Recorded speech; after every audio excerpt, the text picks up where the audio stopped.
आज हम अध्ययन करेंगे अमेरिकी कांग्रेस जो कि अमेरिका की व्यवस्थापिका है और उसके दो सदन हैं। पहला सदन प्रतिनिधि सभा और दूसरा सदन है सीनेट। सीनेट अमेरिकी कांग्रेस का द्वितीय सदन या उच्च सदन कहलाता है। सीनेट अमेरिकी राजनीति का प्रमुख केंद्र है। जैसा कि ब्रोगन कहते हैं कि सीनेट एक ऐसी संस्था है जो कभी नहीं मरती।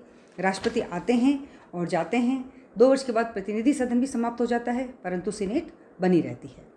सन हेनरी मैन का कहना है कि जब से आधुनिक लोकतंत्र का ज्वार चढ़ा है, तब से जितनी भी संस्थाओं का निर्माण हुआ है, उनमें सीनेट केवल एकमात्र पूर्णतया सफल संस्था रही है। हरमन फाइनर लिखते हैं कि सीनेट को उसके कार्यों के साथ कांग्रेस योजना से निकाल दीजिए। आपको न केवल निम्न सदन को पूर्ण विधायिनी कार्रवाई ही सौंप देनी होगी, राष्ट्रपति और प्रशासन के महत्वपूर्ण अंग भी नष्ट करने होंगे। अर्थात अमेरिकी सीनेट को हटाने का क्या अर्थ होगा? संघ सरकार की आंतें निकाल देना। तो सीनेट अमेरिकी प्रशासन यंत्र की धुरी है।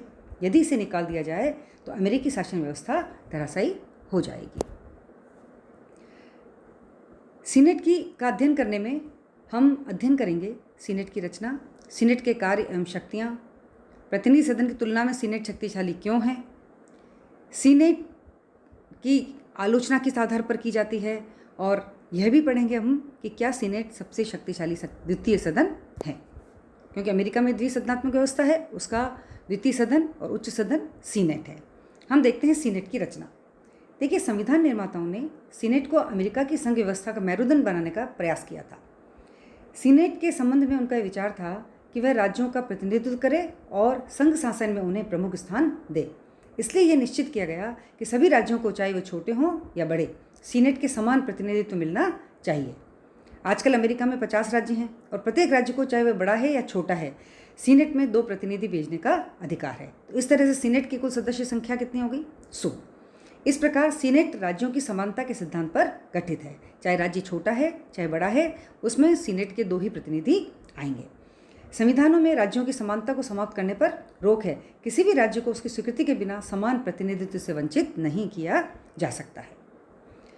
तो सीनेट की रचना में हम देखते हैं कि सीनेट का जो प्रतिनिधित्व है वो किसी भी राज्य का हो, उसमें सीनेट के 2 सदस्य ही होंगे, चाहे राज्य छोटा है चाहे बड़ा है। हम देखते हैं सीनेट का निर्वाचन कि अमेरिकी संविधान के 17वें संशोधन के अनुसार सीनेटरों का चुनाव प्रत्यक्ष रूप से मतदाताओं के द्वारा होता है और वही मतदाता सीनेटरों का चुनाव करते हैं जो प्रतिनिधि सदन के निर्वाचन में भाग लेते हैं। प्रत्येक सीनेटर का सदन में 1 वोट होता है। यदि सीनेट में कोई स्थान खाली रह जाए तो जिस राज्य से स्थान खाली हुआ वहाँ का राज्यपाल चुनाव के लिए आदेश पत्र जारी करता है और जब तक चुनाव न हो तब तक उस स्थान को भरने के लिए उस राज्य का विधानमंडल कार्यपालिका को अधिकार देता है। ठीक है ना। फिर हम देखते हैं उसकी अवधि कि सीनेटरों की अवधि 6 वर्ष है, परंतु उसका 1/3 भाग प्रति 2 वर्ष के पश्चात सेवानिवृत्त हो जाता है और उसके स्थान पर नए सदस्यों का चुनाव होते हैं। प्रत्येक 2 वर्ष के बाद जो है नए सदस्यों का चुनाव होता है। सीनेट एक स्थायी सदन है और इसका कभी भी विघटन नहीं होता। जो निवृत्त होने वाले सदस्य हैं वो वापस भी चुने जा सकते हैं। चूँकि जनता पुराने अनुभवी व्यक्तियों को पसंद करती है, इसलिए कई सीनेटर तो लगातार 30-30, 40-40 वर्षों से भी वहाँ पर कार्य कर रहे हैं। सीनेट के निर्वाचित होने वाले सदस्यों की हम योग्यताएं जब देखते हैं तो योग्यताओं में है कि वो 30 वर्ष की आयु पूरी कर चुका हो, संयुक्त राज्य अमेरिका का 9 वर्ष से नागरिक रहा हो, उस राज्य का निवासी होना चाहिए जहाँ से वह चुनाव लड़ रहा हो, है ना। तो ये उनकी योग्यताओं के अंदर आता है। सदस्यों के वेतन तथा भत्ते जब हम देखते हैं तो सीनेट के सदस्यों के वेतन भत्ते और विशेषता वही हैं जो प्रतिनिधि सदन के सदस्यों के होते हैं। सीनेट के सदस्यों को भी $30,000 वार्षिक वेतन मिलता है और उसके अतिरिक्त उन्हें कुछ भत्ते भी मिलते हैं। सदस्यों को भाषण देने की स्वतंत्रता, सीनेट के लिए भाषण के कारण उनके विरुद्ध कुछ कार्रवाई नहीं की जा सकती है ना। और गणपूर्ति के लिए कुल सदस्यों का बहुमत भी होना आवश्यक होता है। अमेरिकी संविधान के 20वें संशोधन के अनुसार सीनेट का अधिवेशन 3 जनवरी को दोपहर को प्रतिनिधि सदन के साथ प्रारंभ होता है। बिल्कुल निश्चित है इसका 3 जनवरी, और दोनों सदनों का अधिवेशन उस समय तक चलता रहता है जब तक वे अधिवेशन के स्थगन या समाप्ति के लिए प्रस्ताव पास ना कर दें। यदि दोनों सदनों में स्थगन की तिथि के बारे में मतभेद उत्पन्न हो जाते हैं तो फिर राष्ट्रपति निश्चित करता है उस तिथि को। अमेरिका का जो उपराष्ट्रपति है वह सीनेट का सभापति होता है। वह सभापति के सभी सामान्य कर्तव्यों का पालन करता है, लेकिन इस क्षेत्र में उसकी शक्तियाँ प्रतिनिधि सभा के अध्यक्ष से कम होती हैं। सीनेट को अपना एक सामयिक अध्यक्ष भी चुनने का अधिकार होता है। वह वास्तव में बहुमत दल का मनोनीत सदस्य या नेता होता है। जिस दल को उसमें बहुमत होता है वह एक सामयिक सदस्य भी चुना जाता है। उपराष्ट्रपति की अनुपस्थिति में जो सदस्य चुना जाता है वह बैठकों की अध्यक्षता करता है। हम देखते हैं सीनेट के कार्य एवं शक्तियाँ। देखिए, सीनेट को बड़ी व्यापक शक्तियाँ प्राप्त है और वह संसार का सबसे अधिक शक्तिशाली सदन कहलाता है। लास्ट की तो इतना कहते हैं कि प्रतिनिधि सभा की स्थापना की स्वामिनी कहा है उसे, और उसकी शक्तियाँ हैं जैसे विधायी शक्तियाँ, कार्यपालिका शक्तियाँ, न्यायिक शक्तियाँ और निर्वाचन संबंधी शक्तियाँ।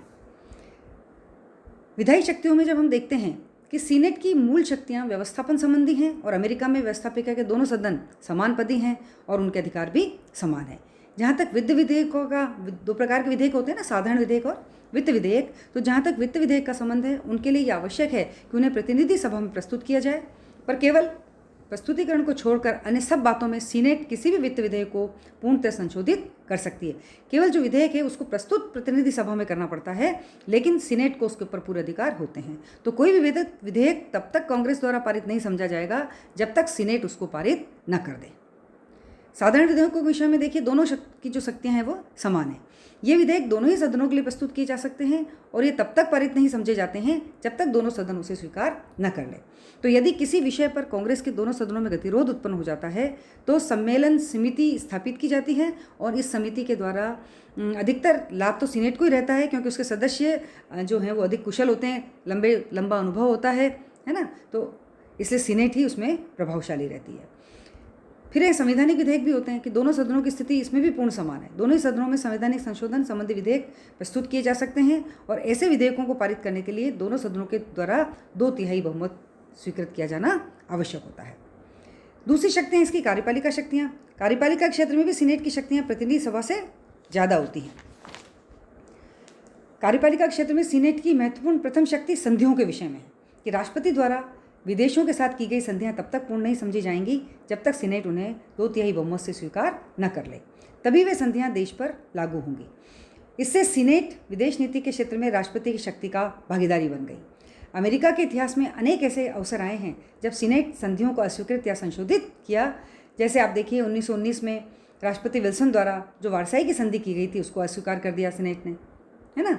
और इसी तरह से आप देखिए जब राष्ट्रसंघ की स्थापना हुई थी तो सबसे पहले शांति स्थापित करने के लिए तब उन्होंने तो कह दिया था, ये जनक थे कि राष्ट्रपति अमेरिका के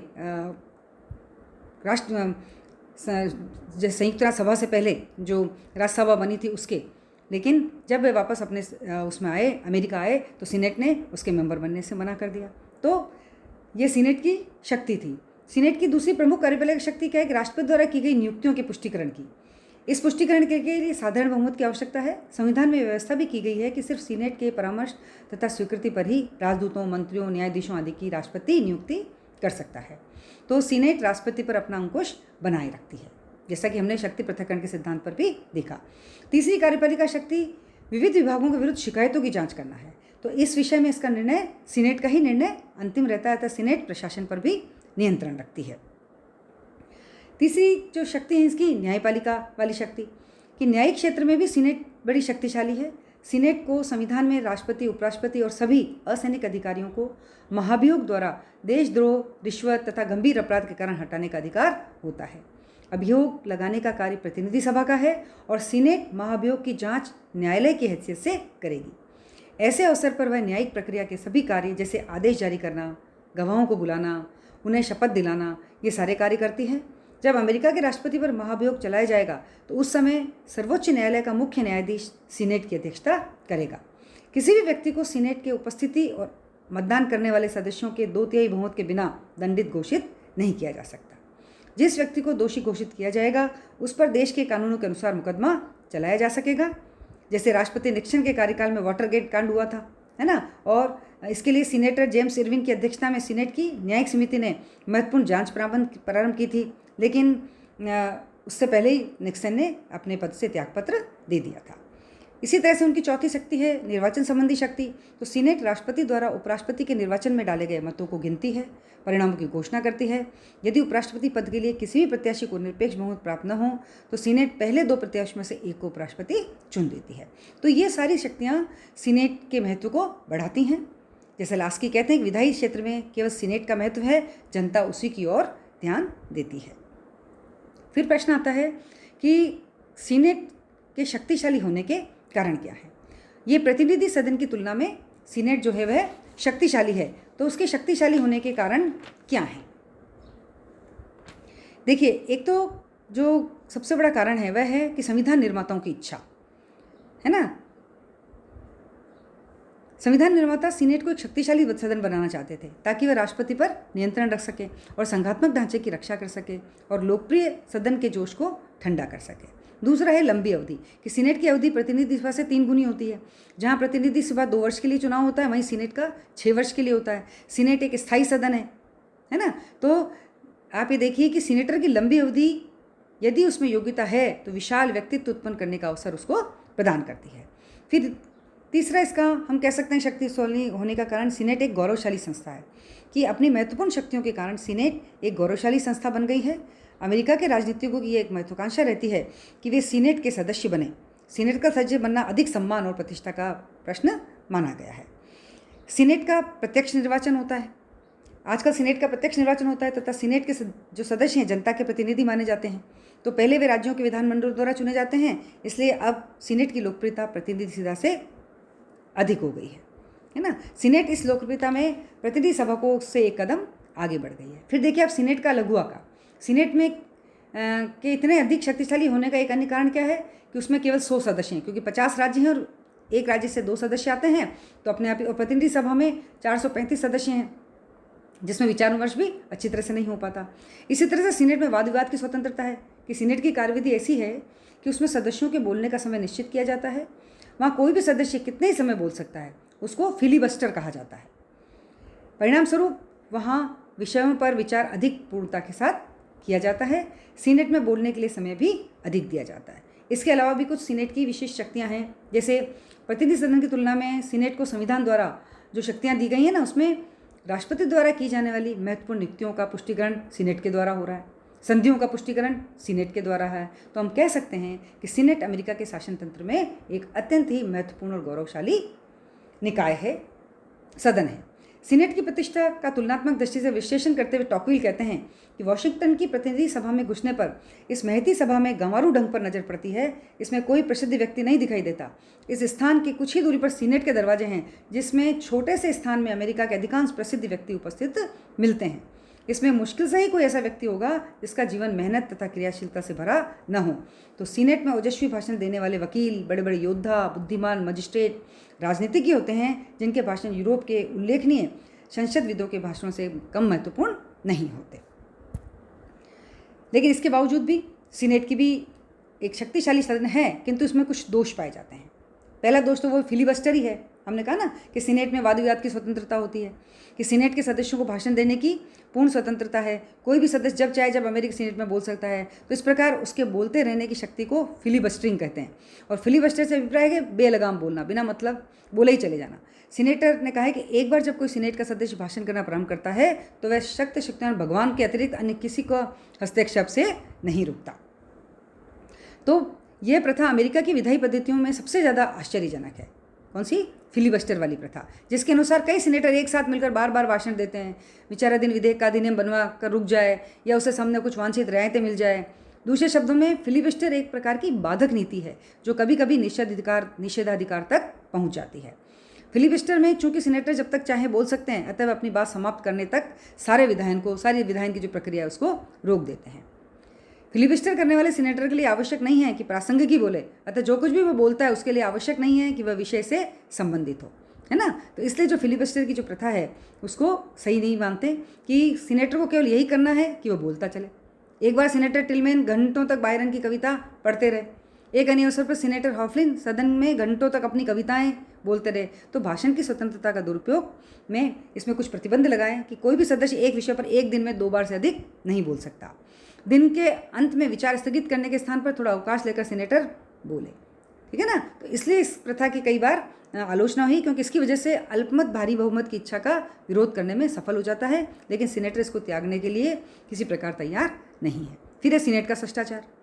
सीनेट का शिष्टाचार या सद्भाव एक परंपरा है। इस परंपरा में क्या होता है कि राष्ट्रपति द्वारा की हुई केंद्रीय नियुक्तियों को यह सोचकर स्वीकार कर लेती है कि राष्ट्रपति राज्यों की नियुक्तियों के संबंध में अपनी इच्छाओं का आदर करेगा। तो राजकीय नियुक्तियों के इसी प्रकार के बंटवारे के कारण नियंत्रण और संतुलन के सिद्धांत ने सौदेबाजी का रूप धारण कर लिया, जिसका परिणाम यह हुआ कि प्रशासन में भाई भतीजावाद और भ्रष्टाचार बढ़ गया।